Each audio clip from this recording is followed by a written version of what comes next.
Deep beneath a quiet hill in central China, there's a whole buried empire. It's a world that was built for one man's afterlife.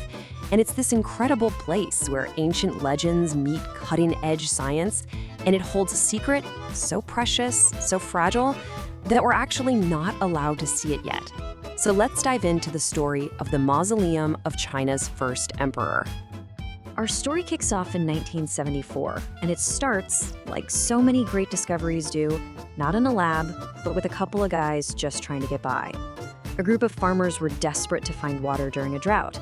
They picked a spot, they started digging, and then they hit something hard. But it wasn't a rock. It was the head of a clay soldier. And then they found another, and another.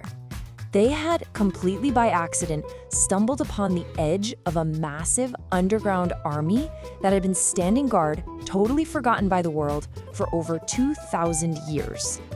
And what they found, that was just the tip of the iceberg. These soldiers, they were just the first layer of this enormous historical puzzle, a silent garrison protecting something or someone incredibly important. The sheer scale of this is it's hard to wrap your head around. We're not talking about a few statues here. Archaeologists have, so far, found an army of over 8,000 life-sized figures. We're talking soldiers, archers, cavalry with their horses, even full-on chariots all lined up in perfect battle formation. And here's the really wild part. Every single soldier seems to have a unique face. This has kicked off this huge debate. Are we looking at an ancient photo album? A collection of actual portraits of the emperor's real-life guard? Or is it more like a catalog of idealized types? The perfect soldier, the perfect archer, mass-produced but tweaked just enough to look unique. We honestly still don't know for sure. Which, of course, brings us to the biggest question of all. An army this massive has to have a purpose, right? If these thousands of silent soldiers are the Imperial Guard, then what or who are they guarding with such eternal focus? Well, to understand the army, you have to understand the man who made it all happen, Huang. He was the very first emperor to unite China, and he was a man of just staggering ambition, power, and, as we'll see, a whole lot of paradox. He became king when he was just 13 years old, and almost the first thing he did was start building his own tomb.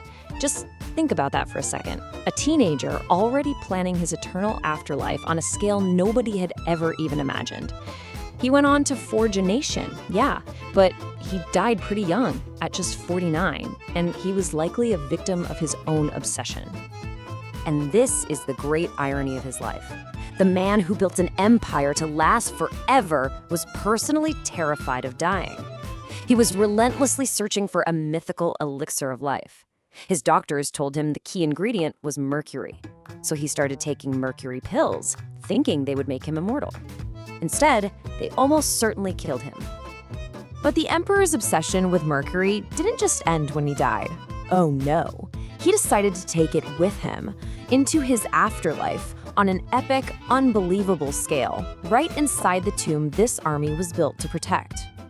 About 100 years after the emperor died, a historian named Sima Qian wrote this incredible description of what was inside the tomb. He described this miniature kingdom with a map of China on the floor, and get this, its rivers and oceans were recreated with flowing liquid mercury, all under a ceiling of pearls that represented the stars.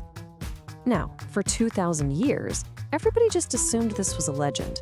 A cool story for sure, but come on, a tomb with rivers of poison? It sounds like something out of a movie. But then science gave us a way to peek under the ground without actually digging. So scientists started out by taking soil samples from the giant hill that sits on top of the tomb, and more recently they've used these advanced laser radar systems to scan the air right above it. And what they found was, it was astonishing. It turns out the soil and the air right over the tomb chamber have these super high concentrations of mercury. We're talking in some spots, it's 100 times higher than the surrounding area. And the pattern it makes, it's an eerie match for where those ancient maps said the Mercury Rivers would be. So, after 2 millennia, the tomb is literally still breathing out this faint, poisonous breath of mercury vapor. It's like a ghost of its liquid rivers, and it proves that the unbelievable stories from the ancient historians, they were real all along. Okay, so this brings us to the final burning question, right? We have this incredible army, we have scientific proof of a subterranean palace of wonders, so why on earth haven't we opened it?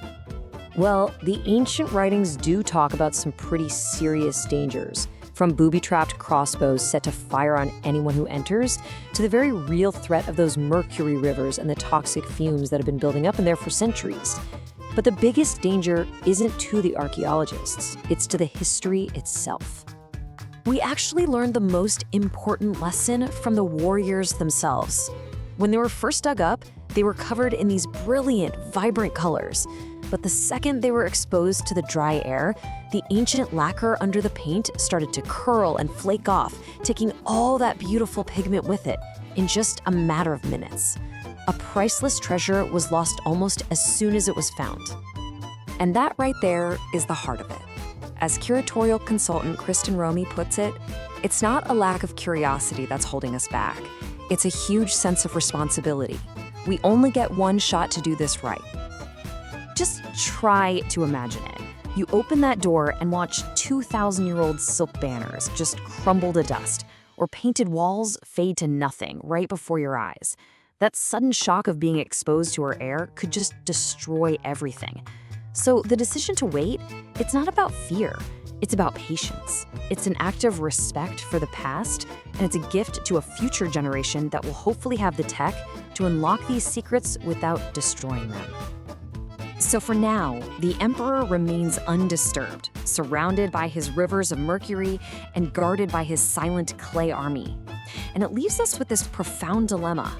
What's the real price of knowledge? And is that a price worth paying if the very act of discovering something means it gets destroyed forever? That's a question history has left for us to figure out.